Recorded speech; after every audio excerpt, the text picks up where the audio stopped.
രാജകുമാരന്റെ മടങ്ങിവരവിന് സമയമായി. ഇത് തീ പിടിപ്പിക്കും. തീർക്കാൻ പറ്റുമെങ്കിൽ തീർക്കട.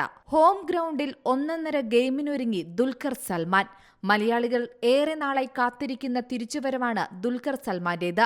ഇപ്പോഴിതാ ഏവരും കാത്തിരുന്ന അടുത്ത ദുൽഖർ സിനിമയുടെ അപ്ഡേറ്റ് പുറത്തുവന്നിരിക്കുകയാണ്. 2 വർഷം നീണ്ട കാത്തിരിപ്പിനൊടുവിൽ ദുൽഖറിന്റെ പുതിയ ചിത്രം പ്രഖ്യാപിച്ചിരിക്കുകയാണ്. ചിത്രത്തിന്റെ ടൈറ്റിൽ അണിയറ പ്രവർത്തകർ പുറത്തുവിട്ടു. ഐ ആം ഗെയിം എന്നാണ് സിനിമയ്ക്ക് പേരിട്ടിരിക്കുന്നത്. ആർഡിക് സിനിമയുടെ സംവിധായകൻ നഹാസ് ഹിദായത്താണ് ചിത്രം ഒരുക്കുന്നത്. ഒരു മാസ് കൊമേഴ്ഷ്യൽ എന്റർടൈനറായിട്ടാണ് ചിത്രം എത്തുന്നത്. ചിത്രത്തിന്റെ ഷൂട്ടിംഗ് ഈ വർഷം അവസാനമോ അടുത്ത വർഷം തുടക്കത്തിലോ ആരംഭിക്കുമെന്നാണ് വിവരം. ചിത്രത്തിനായുള്ള ലൊക്കേഷൻ ഹണ്ട് നടക്കുകയാണ്. ഹൈദരാബാദാകും ചിത്രത്തിന്റെ പ്രധാന ലൊക്കേഷനെന്നാണ് പുറത്തുവരുന്ന റിപ്പോർട്ടുകൾ.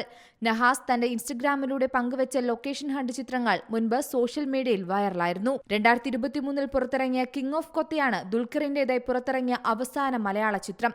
വലിയ ബഡ്ജറ്റിൽ പുറത്തിറങ്ങിയ ആക്ഷൻ ചിത്രത്തിന് എന്നാൽ ബോക്സ് ഓഫീസിൽ പരാജയം നേരിട്ടു.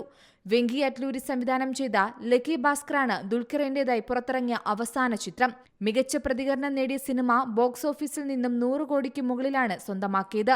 കേരളത്തിലും സിനിമയ്ക്ക് വലിയ നേട്ടമാണ് ഉണ്ടാക്കാൻ സാധിച്ചത്.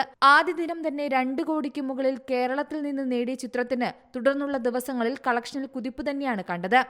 21 കോടിയാണ് സിനിമയുടെ കേരളത്തിൽ നിന്നുള്ള final collection. Entertainment desk, Zee Malayalam news.